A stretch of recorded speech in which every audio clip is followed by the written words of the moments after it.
사진, 우체국 직원을 사칭한 보이스피싱 장면을 묘사 이미지 챗 GPT 생성. 최근 들어 보이스피싱 사기 수법이 더욱 정교해지고 있습니다.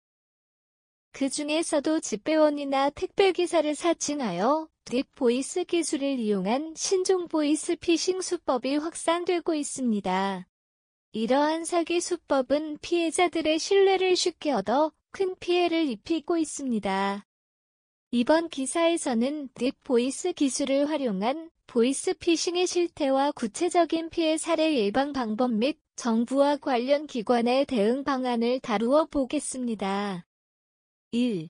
딥보이스 기술의 사용. 딥보이스 기술은 인공지능, AI 기반 음성 합성 기술로 특정 인물의 목소리를 매우 유사하게 모방할 수 있습니다. 이 기술은 전화나 음성 메시지를 통해 사기꾼들이 실제 집배원이나 택배기사로 사칭하는 데 사용됩니다. 사기꾼들은 피해자의 신뢰를 얻기 위해 정교한 음성 합성을 통해 공실력을 높이고 피해자를 혼란스럽게 만들어 정보를 탈취하거나 금전을 요구합니다. 딥보이스 기술은 다음과 같은 방식으로 사용됩니다. 1. 목소리 데이터 수집. 사기꾼들은 집배원이나 택배기사의 목소리 샘플을 인터넷이나 통화 녹음을 통해 수집합니다. 2. 음성 합성. 수집된 목소리 샘플을 바탕으로 AI 음성 합성 기술을 사용해 특정 인물의 목소리를 모방합니다. 3. 보이스피싱 시도. 합성된 목소리로 전화를 걸어 피해자에게 신뢰를 심어주고 개인정보를 요구하거나 금전을 요구합니다. 이러한 딥보이스 기술의 발전은 사기 수법의 정교함을 높여 피해자를 속이기 더욱 용이하게 합니다. 2. 실제 사례. 피해 사례. 1. 가짜 택배 배송 안내. 서울에 거주하는 김모 씨, 45는 최근 가짜 택배 배송 안내 전화를 받았습니다. 택배기사의 목소리가 너무나도 실제 같아 의심하지 않고 통화에 응답했으며 사기꾼은 김 씨의 개인정보를 요구하여 계좌번호와 비밀번호를 알아냈습니다. 결과적으로 김 씨는 수백만 원의 피해를 입었습니다. 피해 사례. 2. 집배원 사칭으로 인한 보안 문제. 부산의 이모 씨, 32는 집배원을 사칭한 전화로 중요한 문서가 배송 중 분실되었다는 연락을 받았습니다. 사기꾼은 보상을 위해 개인정보 확인이 필요하다며 이 씨의 주민등록번호와 주소를 요구했습니다. 이 정보를 바탕으로 사기꾼은 이 씨의 명의를 도용해 대출을 받았고 이 씨는 큰 경제적 피해를 입었습니다. 피해 사례. 3. 긴급 상황을 가장한 사기. 대구에 사는 박모 씨, 28는 집배원을 사칭한 사기꾼에게서 긴급한 택배가 있다며 빨리 확인해달라는 전화를 받았습니다. 사기꾼은 박 씨가 부재 중일 때 택배를 수령해줄 사람의 정보를 요구하며 이를 통해 박 씨의 부모님 전화번호를 알아냈습니다. 이후 사기꾼은 부모님께 전화를 걸어 박 씨의 사고 소식을 전하며 금전을 요구했습니다. 피해 사례. 4. 카드 신규 발급을 가장한 피싱. 인천의 최모 씨, 40는 최근 우체국 직원을 사칭한 전화를 받았습니다. 사기꾼은 우체국의 새로운 서비스로 카드 신규 발급을 안내하며 발급 절차를 위해 개인정보가 필요하다고 했습니다.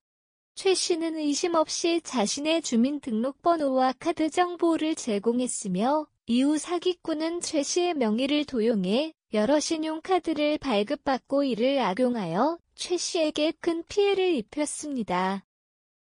작년 대비 증가율 및 피해 금액. 작년 대비 딥보이스를 이용한 보이스피싱 피해는 25% 증가했습니다. 경찰청 통계에 따르면 2023년 한 해 동안 이러한 유형의 보이스피싱으로 인한 피해 금액은 약 500억 원에 달합니다. 이는 보이스피싱 사기가 점점 더 정교해지고 있음을 보여주며 피해자들의 주의가 필요합니다. 사진, 택배기사를 사칭한 보이스피싱 장면을 묘사한 이미지 챗 GPT 생성. 3.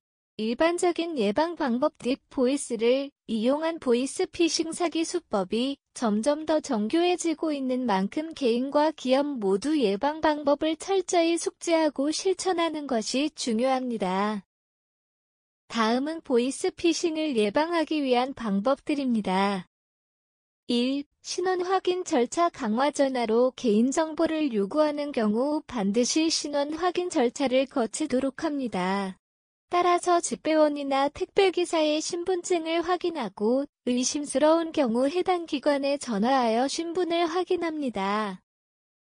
2. 의심스러운 전화 차단. 모르는 번호로부터 오는 전화는 받지 않거나 받더라도 신중하게 대응합니다. 그러므로 의심스러운 전화를 받은 경우 즉시 전화를 끊고 해당 기관에 직접 연락하여 사실 여부를 확인합니다. 3. 개인정보 보호. 전화로 주민등록번호, 계좌번호, 카드번호 등의 민감한 정보를 절대 제공하지 않습니다. 반드시 개인정보는 온라인상에서 쉽게 유출되지 않도록 주의합니다.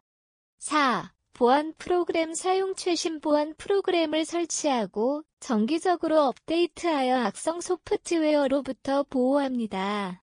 추가적으로 전화나 메시지로 받은 링크를 클릭하지 않으며 의심스러운 파일을 다운로드하지 않습니다. 5. 교육 및 인식 제고. 가족, 친구, 동료와 함께 보이스피싱 사기 수법에 대해 교육하고 서로 정보를 공유합니다. 수시로 기업은 직원들에게 정기적으로 보이스피싱 예방 교육을 실시하고 모의 훈련을 통해 대응력을 높입니다. 6. 공공기관의 공지사항 확인. 공공기관의 공식 웹사이트나 공지를 통해 최신 보이스피싱 수법과 예방 방법을 확인합니다. 그러기에 의심스러운 전화나 메시지를 받은 경우 관련 기관에 신고하여 피해를 예방합니다. 이와 같은 예방 방법들을 통해 보이스피싱 피해를 최소화할 수 있습니다. 특히 의심스러운 전화나 메시지에 대해 경계심을 가지는 것이 가장 중요합니다. 4.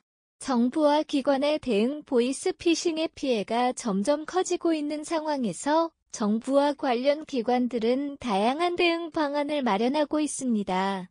다음은 주요 대응 방안과 대중에게 제공되는 지원과 정보입니다. 1. 법적 조치 강화. 정부는 보이스피싱 사기범에 대한 법적 처벌을 강화하고 있습니다. 보이스피싱을 통한 사기 행위는 중대한 범죄로 간주되며 관련 법률에 따라 엄중히 처벌됩니다.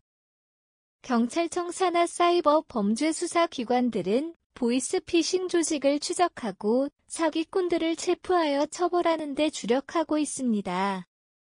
2. 교육 및 캠페인. 정부와 금융기관은 보이스피싱 예방을 위한 교육 프로그램과 캠페인을 실시하고 있습니다. 이를 통해 대중에게 최신 사기 수법과 예방 방법을 알리고 주의를 당부하고 있습니다.